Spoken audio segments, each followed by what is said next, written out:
The UN Human Rights Chief has condemned the violence against the Rohingya Muslims.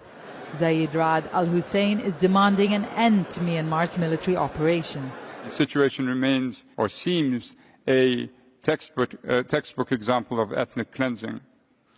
The Myanmar government should stop pretending that the Rohingyas are setting fire to their own homes and laying waste to their own villages. This complete denial of reality is doing great damage to the international standing of a government which until recently benefited from immense goodwill.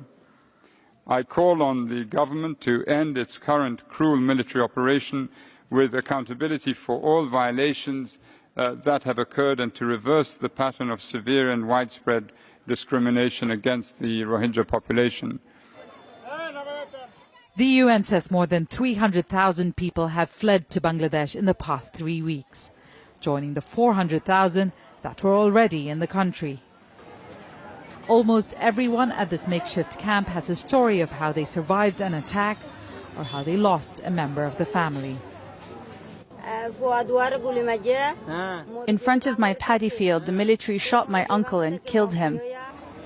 Both her sons were also shot by security forces, but she says they made it across the border alive.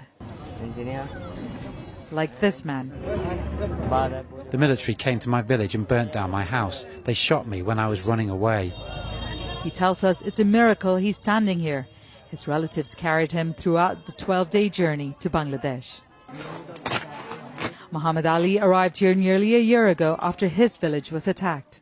His family rely on food and supplies from international aid agencies and local NGOs.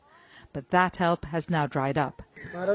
Since the new Rohingya came, it's been very hard to get supplies. Some of my relatives have also arrived, but even we can't survive as we have nothing, so I can't help them. The Balukhali camp, set up last year after a military crackdown in Myanmar, sent hundreds of thousands across the border. On the edge of a camp, a new settlement is forming. The workers here tell us they're building homes for the new arrivals who manage to escape with some valuables. Refugees pay around $125 to secure a piece of land and have a shelter like this built. It's all part of a new economy that's forming around the hundreds of thousands of Rohingya that are in the area. With demand for building materials and basic necessities growing daily, prices have nearly doubled in the past 2 weeks. As the number of Rohingya grows daily, it is now a fight for food, water and other necessities. And as the relief of having made it to safety wears off, many refugees say they now have to face a new reality, the struggle to get through each day.